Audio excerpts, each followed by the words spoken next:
Shalom, selamat siang Bapak Ibu dan Saudara yang dikasihi dan mengasihi Tuhan Yesus Kristus. Selamat tahun baru bagi kita semua. Puji syukur, saat ini kita sudah boleh memasuki tahun yang baru, yaitu tahun 2023, semua berkat pertolongan dan pemeliharaan Tuhan saja. Hari ini kita telah memasuki hari kedua di tahun 2023, hari Senin yang pertama di tahun ini.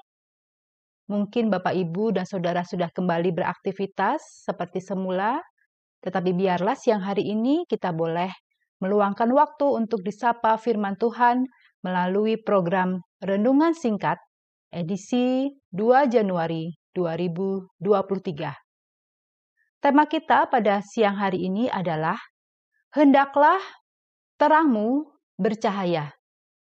Firman Tuhan yang mendasari perenungan singkat kita pada siang hari ini diambil dari ayat yang saya yakin sudah demikian melekat bagi kita semua, yaitu dari Matius 5 ayat 13 sampai 16, yang demikian bunyinya. Kamu adalah garam dunia. Jika garam itu menjadi tawar, dengan apakah ia diasinkan? Tidak ada lagi gunanya selain dibuang dan diinjak orang. Kamu adalah terang dunia. Kota yang terletak di atas gunung tidak mungkin tersembunyi.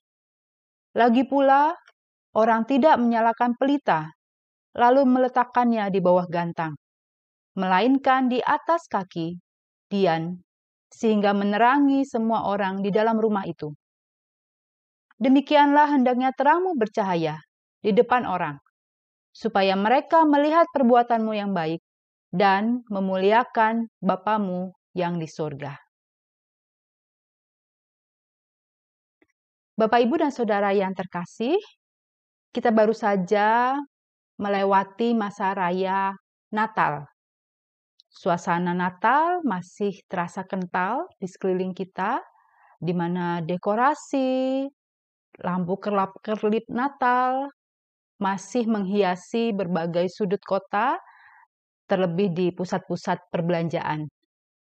Bapak, Ibu, dan Saudara yang terkasih, ada sebuah keluarga di New York yang mencetakkan rekor dunia dengan memasang 700.000 buah lampu Natal untuk menghiasi rumah dan halaman mereka.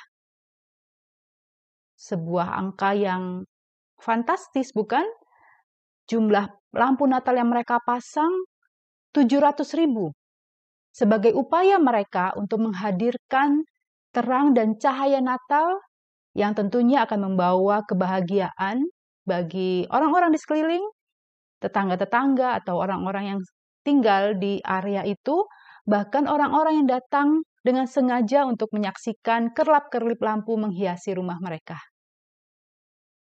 Saat mendengarkan berita ini ditayangkan di televisi, saya teringat dengan firman yang menjadi bahan perenungan kita saat ini. Ayat ini merupakan bagian dari khotbah Tuhan Yesus di bukit, di mana kepada para pendengarnya Tuhan Yesus menyatakan bahwa mereka harus menjadi terang dunia. Terang dunia seperti kota yang terletak di atas bukit atau pelita yang diletakkan di kaki dian, di mana terang itu tidak akan tersembunyi dan jelas terlihat. Bapak, Ibu, apakah yang dimaksud dengan terang?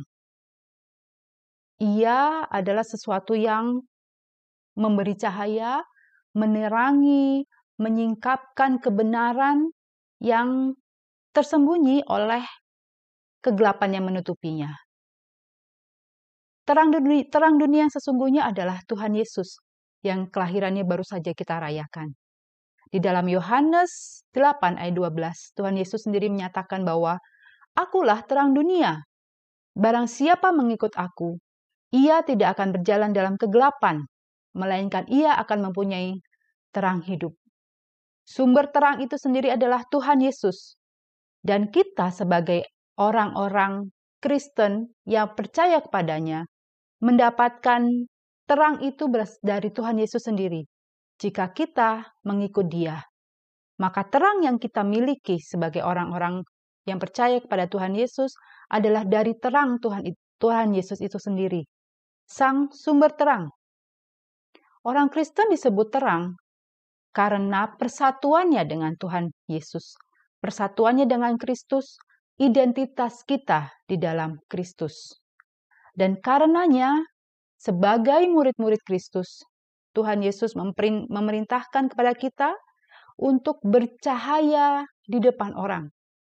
Perintah ini menegaskan bahwa kita harus mewartakan karya keselamatan di dalam Tuhan Yesus, di dalam Kristus, melalui setiap perbuatan dan karya yang kita lakukan dimanapun kita berkegiatan, baik itu di lingkungan sekitar, di lingkungan tempat tinggal kita, di kehidupan bermasyarakat, maupun di tempat kita bekerja.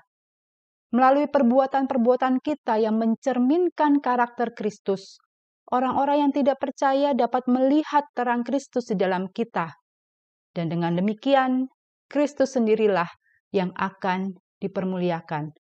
Maka perintah untuk menjadi terang bagi sesama bukan semata-mata untuk kebanggaan diri kita sendiri, bukan semata-mata untuk megah diri kita sendiri, tetapi yang paling penting adalah orang boleh melihat terang Kristus di dalam diri kita, yang akhirnya Tuhan sendiri dipermuliakan.